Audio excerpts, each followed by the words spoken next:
بەرپرسانی ئەمریکا و هەندێک لە راپۆرتەکان باس لە ئەگەری گەیشتن بە ڕێکەوتنی نێوان واشنگتۆن و تاران دەکەن بۆ کۆتایی هێنان بە ململانەکان و گەڕانەوەی سەقامگیری بۆ ناوچەکە و کردنەوەی تەواوەتی تەنگەی هۆرموز. دانەڵد ترامپ باسی لە پێشکەوتنی دانوستانەکان و ئەگەریکردنەوەی تەواوی تەنگەی هۆرمۆز کردووە، بەڵام ئەم ڕێکەوتنە تا چەند نزیکە لە واقع و ئاستەنگەکانی بەردەمی چین. لەگەڵ دکتۆر رامین مەفاخری مامۆستای زانکۆ لە بریتانیا قسە دەکەین لەسەر ئەم پرسە. سڵاو ڕێزەم کاک رامین، بە لە بەرچاوگرتنی لێدوانی بەرپرسانی ئەمریکا و ئاماژەکانی ئێستاش ئەگەری گەیشتن بەم ڕێکەوتنە چۆن هەڵدەسەنگێنن ئێوە؟ سەرەتا ڕێزستان هەیە لە بینەرا و بیسترانی بەنامەکەتانە. بڕوای من ئەبێ لە دوو ڕوانگەوەی مەسەلەکە بکەین. یەکێک ئەوەیە کە ئایا مانگی سەرەکی لە دروستبوون و هەڵگیرتنی ئەو شەڕە چی بووە؟ ئایا کردنەوەی تەنگی بۆ جۆرێکە ئاماژێکی لە کۆمپیۆتەر سەرەتا کراوە بوو، یان ئەوەی کە تەنانەت ئەو جۆرێکە زۆرتر باسەکرێت لە لای شتیکارەکان و هەروەها دنیای مەجازیە ئامانجی سەرەکی کۆڕینی ڕژیم بووە.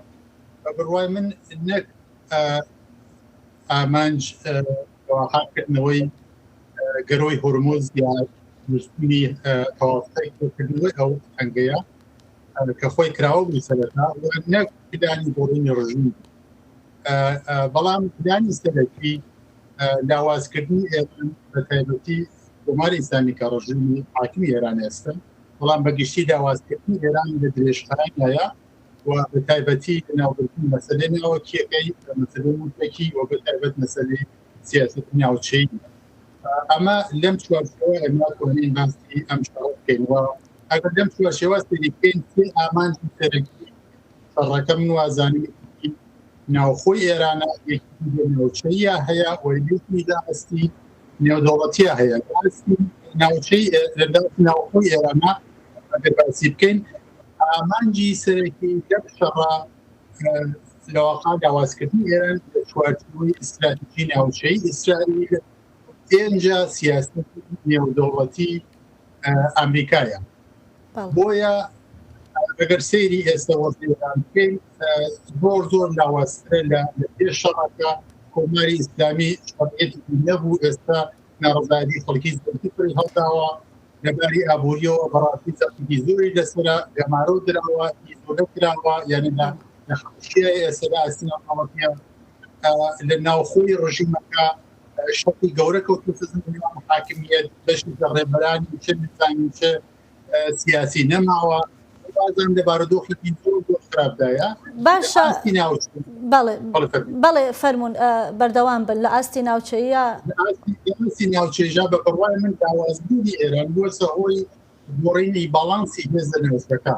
ئێستا زیاتر باڵانسی هێز بەرەو لە ئیسرائیل گەڕێتەوە و تورکیە بێتە لەواقع جێگیری ئێران لە ناوچەکە. ئەگەر سیرکەین دوو نمونە بۆتان دێنمەوەکە لەواقع بیسەرمێنێ قسەیە تەواوی ئەمڕۆی مەکەیە لە نێوان عەرەبستان، پاکستان و تورکیە.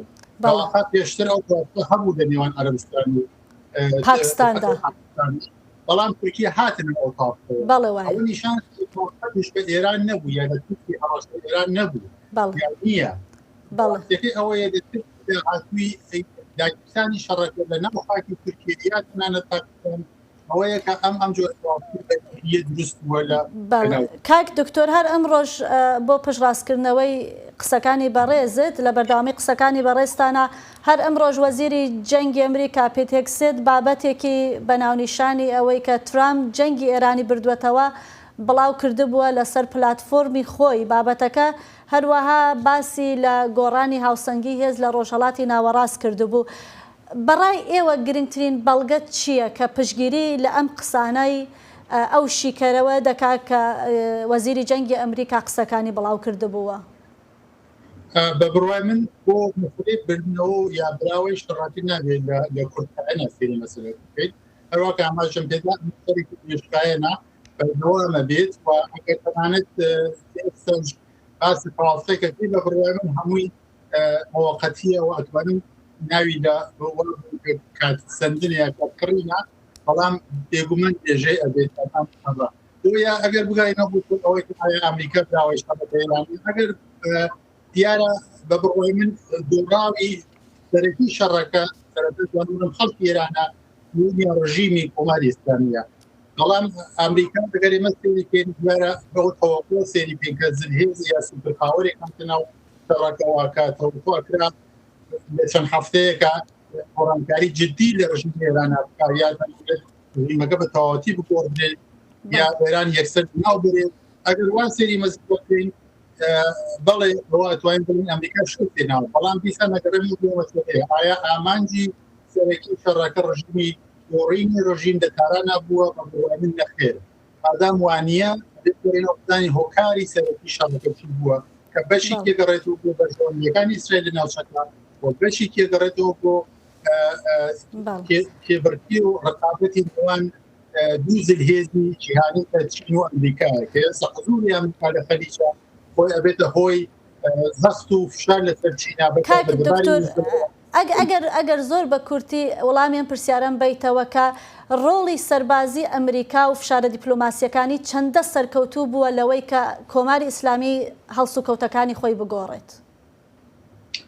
بە بڕوای من هەروەکدا ئەمە پرۆژەیەکی درێژخایە نابێت لە پورتانە سێری بکەین، بەڵام بە سێستە بە گەمارودانی زیاتری ئێران فشاری زیاتی لەسەرە ئەیبینین کە لە داهاتوە ئێران بەڕاستی شوە بە بڕوای من بۆ شەڕە بەردەوامە بێ نابووە بێ ئەسڵ جوابێکی لەواقع دوو بینەوە بۆ بۆ پرسیارە، بەڵام بێگومان بڕوای من ئێستا سەرکەوتوو بووە لە تەستن و لەواقع لاوازکردنی کۆماری ئیسلامیە و بێگومان لە داهاتوە ئەگەر ئاوا بەردەوام بوو بە بڕوای من کارەساتێکی گەورەتر لە ناوخۆی ئێران ئاخۆکرێت. بەڵێ دکتۆر ڕامین مەفاخری مامۆستای پەیوەندی نێودەوڵەتیەکان لە زانکۆی بریتانیا، سپاس بۆ بەشداری لەم گفتوگۆیەدا.